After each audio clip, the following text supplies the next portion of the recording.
உலகெங்கும் பறந்து வாழும் டான் தொலைக்காட்சி நேயர்களுக்கு நேர வணக்கம். இன்றைய சங்கப்பலகை நிகழ்ச்சியின் ஒரு அங்கமாகிய படித்ததில் சுவைத்ததில் நாங்கள் பார்க்க இருப்பது வளரி என்ற ஒரு இதழைத்தான் பார்க்க இருக்கின்றோம். இது ஒரு கவிதை இதழ், கவிதை சார்ந்த இதழ். இந்த இதழை வளரி என்ற அமைப்பினாலே மாதந்தோறும் இந்த இதழ் வெளிவந்து கொண்டிருக்கின்றது. அந்த வகையிலே இந்த இதழில் முழுக்க கவிதைகளே இடம்பெறுகின்றன.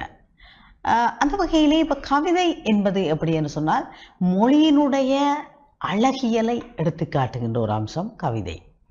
மொழியில் இருக்கிற அழகை, ரசனையை, ஒரு உணர்ச்சி வடிவம், அற்புதமான ஒரு உணர்ச்சியை நாங்கள் எடுத்து காட்டுவது கவிதை ஊடாக மட்டுமே மிகவும் அழகியலாக எடுத்து காட்டலாம். அந்த அழகியலை எடுத்து காட்டுகின்ற அற்புதமான இந்த கவிதைக்கு தனியொரு இதழை வளரியினர் வடிவமைத்திருக்கின்றார்கள். இந்த இதழில் நல்ல கவிதை பேசுவோம் என்று தொடர்ச்சியாக கவிதைகளை போட்டு வருகிறார். இந்த கவிதையிலே கவிதை ஒன்று மரபு கவிதை, புது கவிதை என்ற ரெண்டு வகை. அதைவிட சென்ட்ரியோ என்ற பல வடிவங்கள் இருக்கின்றது, ஹைக்கூ சென்ட்ரியோ என்ற பல வடிவங்கள் இருக்கின்றது. ஆனால் அவற்றை விட இப்போ நாங்கள் பொதுவாக மரபு கவிதை, புது கவிதை என்று பார்க்கலாம். அந்த வகையிலே இந்த கவிதையில் மரபு கவிதை யாப்பிலக்கணம் சார்ந்தது, புது கவிதை யாப்பிலக்கணம் சாராமல் எழுதப்படுவது. மரபு கவிதை என்பது பண்டிதர்களால் மட்டுமே எழுத சாத்தியப்படும். அதே மாதிரி புது கவிதை அனைவருமே எழுதி கொள்ளலாம். இப்போ இந்த கவிதை இதழில் பல வகையான கவிதைகளும் இடம்பெறுகின்றது. குறிப்பாக இந்த இதழில் குறிப்பாக பௌத்தறிவு சார்ந்த, பகுத்தறிவு சார் கவிதைகளே கூடுதலாக வெளிவருவது உண்டு. அந்த வகையிலே இந்த இதழினுடைய ஆசிரியராக செயற்படுபவர் அருணா சுந்தரராஜன். இது தமிழ்நாட்டிலிருந்து வெளிவருகின்ற ஒரு இதழ். இந்த இதழின் அட்டைப்படத்தில் பாரதிதாசனுடைய படத்தையே கீறி காட்டியிருக்கின்றார்கள். மிகவும் ஒரு அற்புதமான அட்டை வடிவமைப்புடன் மிகவும் அழகியலாக அமைந்திருக்கின்ற இந்த இதழினுள்ளே முதலாவது கவிதையாக இடம்பெறுவது என்னடி மீனாட்சி என்ன நியாயம் இது, அழுகின்ற குழந்தைக்கு ஒரு துளி பால் இல்லை, அசையாத கல்லுனக்கோ குடம்குடமாய் பால் நீராட்டு, என்னடி மீனாட்சி என்ன நியாயம், வயல்வெளிகளில் வியர்வை சிந்தும் எம்பெண்களின் காதுகளில் ஈர்க்கு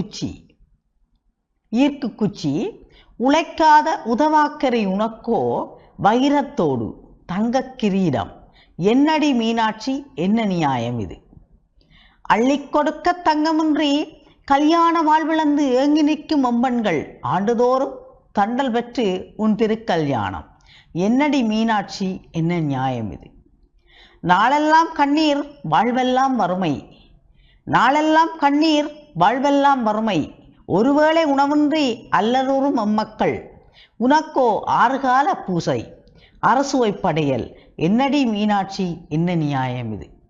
இது ஒரு விதம், இது ஒரு அருணா சுந்தரராஜன் அவர்களால் எழுதப்பட்ட கவிதை.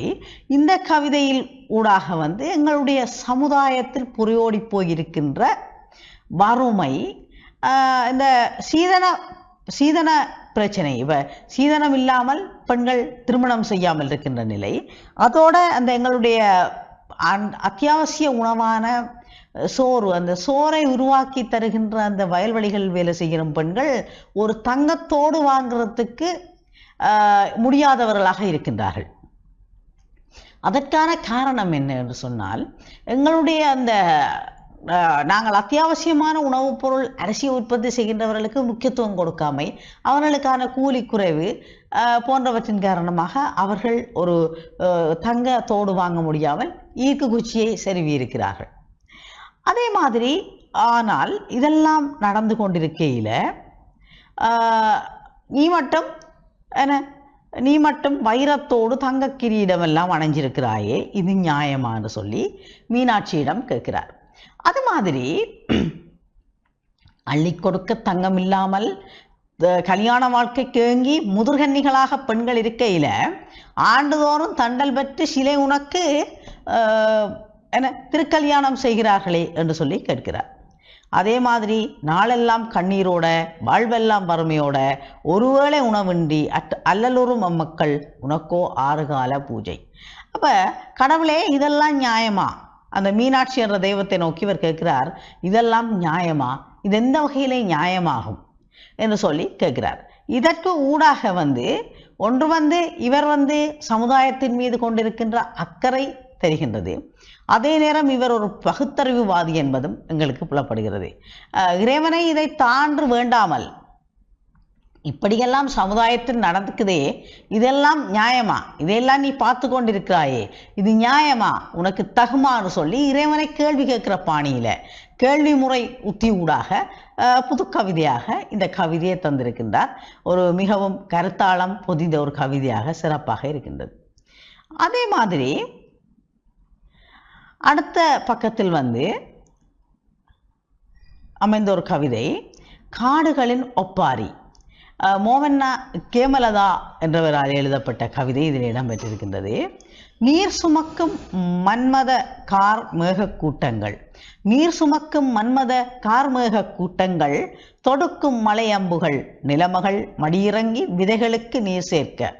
நீர் சுமக்கும் மன்மத கார்மேக கூட்டங்கள் தொடுக்கும் மலை அம்புகள் நிலமகள் மடியிறங்கி விதைகளுக்கு நீர் சேர்க்க. வானமுத தாய்ப்பாலால் வளமான தருவாகி வானுக்கே முத்தமிட உயர்ந்த கானகபுரி நாங்கள் தாளாத தனங்கள் தாராளமாய் தந்து ஓயாத தாளாட்டு பாட காட்டுத்தீ கயவர் கூட்டத்து கடத்தலென கையறு நிலை கண்டு ஒப்பாரி படிக்கின்றோம். பச்சை குருதி சொட்ட சொட்ட வட்டி எடுத்தும் இளவு வீட்டு பிணம் போல பேசாமல் நிற்கிறோம்.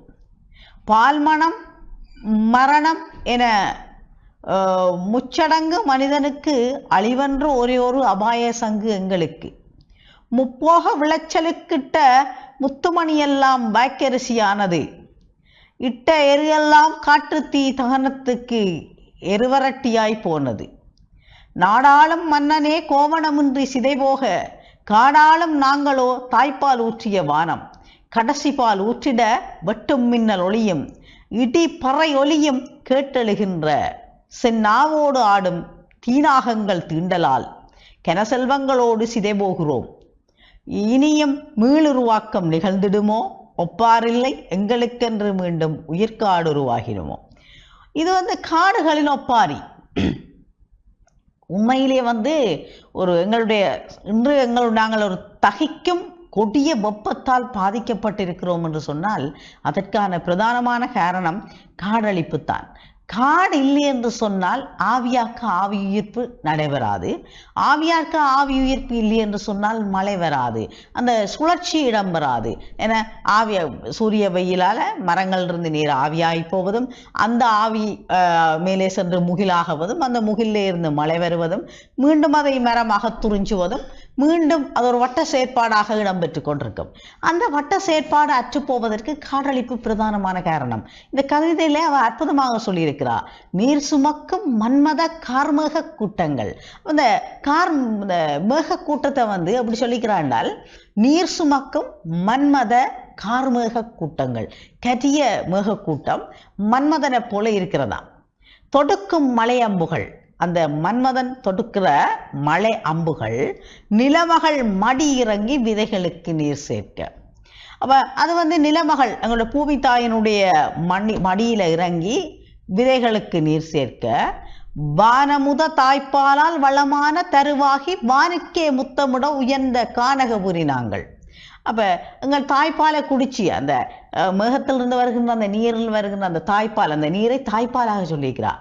அதை குடித்து மேகத்தை முட்டுகிற அளவில் வளர்ந்த கானகபுரி நாங்கள் என்று சொல்லியிருக்கிறார். தாளாத தனங்கள் தாராளமாய் தந்து ஒய்யார தாளாட்டு பாட காட்டுத்தீ கயவர் கூட்ட கடத்தல் என கையறு நிலை கண்டு ஒப்பாரி வடிக்கின்றோம். இப்ப தாளாத தனங்கள் என்று சொன்னால் எப்பவுமே அவை படியாமல் நிமிர்ந்து நிற்கின்ற மாதிரியான தனங்கள்.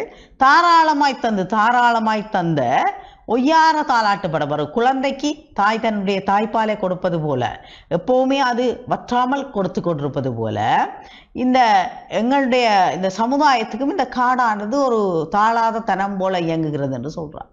அந்த தனத்தால அவ தந்து கொண்டிருக்கிறத இந்த கயவர்கள் திருடர்கள், ஏமாற்றுக்காரர்கள், இந்த மரத்தை கொள்ளையடித்து விற்பவர்கள் கடத்தி செல்ல காட்டு தீயாலும் அவர்களுடைய அநியாய கடத்தலாலும் கையறு நிலை கண்டு ஒன்றுமே செய்ய முடியாமல் கையறு நிலை, ஒன்றுமே இயலாதவர்களாக முடியாதவர்களாக இந்த காட்டிலே இருக்கிறோம். பச்சை குருதி சொட்ட சொட்ட வட்டி எடுத்தும் இளவு வீட்டு பிணம் போல பேசாமல் நிற்கிறோம். அந்த மரத்துல பச்சை குருதி, அந்த அவர்களுடைய அந்த ஒரு மரத்தை வெட்டும் போது மரத்துல பிசின் வடியும். வேப்ப மரத்தை வெட்டினா வேப்ப மரத்துல பிசின் வரும். அது அந்த எங்களுக்கு அப்படி ரத்தமோ அது மாதிரித்தான் அந்த பிசின், அதுக்கு அது வடிய அப்படியான அந்த அவருடைய அந்த மரத்தினுடைய ஈரலிப்பு வடிய அதனுடைய குருதி வடிய வட்டி எடுக்கும் போதும் பேசாமல் தான் நிற்கிறோம். இளவு வீட்டில் கிடக்கிற பிணம் போல பேசாமல் நிற்கிறோம். ஒன்றுமே செய்ய முடியாத நிலையிலே இருக்கிறோம். பால், மனம், மரணம் என முச்சடங்கு மனிதனுக்கு அழிவு என்று ஒரே ஒரு அபாய சடங்குகளுக்கு. ஒரு மனிதன் பிறந்தால் அவனுக்கு பால் ஊற்றுவார்கள், பால் குடிப்பான், வளருவான், திருமணம் செய்வான்.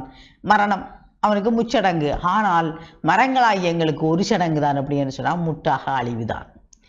முப்போக விளைச்சலுக்கிட்ட முத்துமணி எல்லாம் வாக்கரிசியானது, இட்டயிறு எல்லாம் காட்டுத்தீ தகனத்துக்கு எருவாட்டியாய் போனது. அப்ப எங்களை அழித்தீர்கள், என்ன நடந்தது என்று சொன்னால் நீங்கள் விதைத்த விளைச்சல் எல்லாமே அழிந்து போய்விட்டது. எரு கூட எரிந்து போய்விட்டது இந்த வகையில. நாடாளும் மன்னனே கோவணம் என்று சிதைவோக காடாளும் தாங்களோ, தாய்ப்பால் ஊற்றிய வானம் கடைசிப்பால் ஊற்றிட வெட்டும் மின்னலொளியும் இடி பறையொலியும் கேட்டழுகிற சென்னாவோடு ஆடும் தீநாகங்கள் தீண்டலால் கனசெல்வங்களோடு சிதை போகிறோம். நாங்கள் எரிந்து ஒண்ணுமில்லாமல் தீநாகம், தீய நாகமாக உருவகித்திருக்கிறார். தீநாகம் எங்களை தீண்ட நாங்கள் எரிந்து ஒன்றுமில்லாமல் போகிறோம். இனியும் காடு மீளுருவாக்கம் அடையுமா என்று சொல்லி சந்தேகமாக கேட்டிருக்கிறார். இது இந்த சமுதாயத்தில் இருக்கின்ற ஒவ்வொருவரும் சிந்திக்க வேண்டிய விஷயம். நாங்கள் அழிக்கிற ஒவ்வொரு மரமும் எங்களுடைய வாழ்வையும் நாங்கள் சேர்த்து அளிக்கிறோம் என்றதை நாங்கள் புரிந்து கொள்ள வேண்டும். அதே மாதிரி அடுத்த ஒரு கவிதையாக சித்திரை அல்ல தை என்று சொல்லுகின்றார். இதில் விவாதங்கள் இருக்கின்றது. சித்திரை எங்களுடைய ஆண்டல்ல, முதலாவது தொடக்க ஆண்டல்ல, தை தான் தொடக்க ஆண்டு, அது சித்திரை ஆரியருக்குரியது என்ற விவாத பொருள் ஒன்று இருக்கின்றது. அதை இதிலே கதிர் எழில்வேந்தன் என்பவருடைய கவிதை. நாரதன் கிருஷ்ணன் மோகங்கொண்டு கூடி பிறந்த 60 உயிர் துளிகள் நமக்கு புத்தாண்டா. ஒரு கதை ஒன்று இருக்கிறது. அப்படின்னு சொன்னால், நாரதர் கிருஷ்ணர்கிட்ட இருக்கிற 60,000 மனைவியிலே ஒரு மனைவியை தனக்கு தரும்படி கேட்டார் என்றும், அப்படி கேட்டபோது அந்த கிருஷ்ண பரமாத்மா என்னை மனதால நினைக்காத ஒரு மனைவியை நீ கூட்டிட்டு போகலாம் என்று சொல்லுகின்ற போது, அங்கே பார்த்தால் எல்லாருமே கிருஷ்ணனை மனதில் வைத்திருந்ததாகவும், அதனாலே அதை பார்த்து ஆசைப்பட்ட நாரதன் தானும் கிருஷ்ணனுக்கு மனைவியாக ஆசைப்பட்டு அவர் பெண்ணாக மாறி கிருஷ்ணனுக்கு மனைவியாகி 60,000 ஆண்டுகள் சேர்ந்து வாழ்ந்து பிறந்த 60,000 பிள்ளைகளை பெற்றதாகவும், அந்த பிள்ளைகள் ஒருவர் தான் அந்த குரோதி என்றும், இந்த வருடத்தில் பிறந்த இந்த வருடத்தினுடைய பெயர் கொண்ட குரோதி என்றும், அந்த நாளே தான் நாங்கள் இந்த வருடத்தை குரோதி என்று சொல்லுகிறோம் என்று ஒரு ஐதீகம் ஒன்று இருக்கின்றது. அதைத்தான் இவர் இதிலே சொல்லியிருக்கின்றார். நாரதன் கிருஷ்ணன் மோகம் கொண்டு கூடி பிறந்த 60 உயிர் துளிகள் நமக்கு புத்தாண்டா. ஆரியம் சொல்லும் 60கள் ஒரு பேரேனும் தமிழில் உண்டா? தேடிப்பார் நிகண்டுகளில் தை முதல் நாளை தமிழர் புத்தாண்டாய் பற்றிக்கொள் தாழ்வில்லை தமிழர் வாழ்வில். தமிழர் ஆண்டுக்கு செத்த மொழியில் பெயரா? கேள்வி கேட்கும் தமிழர் கூட்டம் பெருக வேண்டும். செத்த மொழி என்று அவர் சமஸ்கிருதத்தை கூறியிருக்கின்றார்.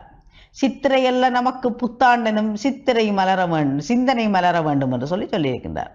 அப்ப இது மாதிரியான நிறைய கவிதைகளை கொண்டதாக இந்த புத்தகம் மிக அருமையாக அமைந்திருக்கின்றது. கவிதைக்கான ஒரு அழகிய சிற்றிதழாக இது அமைகின்றது. அந்த வகையிலே இந்த படித்ததில் சுவைத்ததில் வளரி என்ற நல்ல கவிதை பேசுவோம் என்ற இதழூடாக உங்களை சந்தித்தேன். அடுத்ததொரு புத்தகத்தினூடாக உங்களை சந்திக்கும் வரை உங்களிடமிருந்து விடைபெற்றுக் கொள்கின்றேன். நன்றி, வணக்கம்.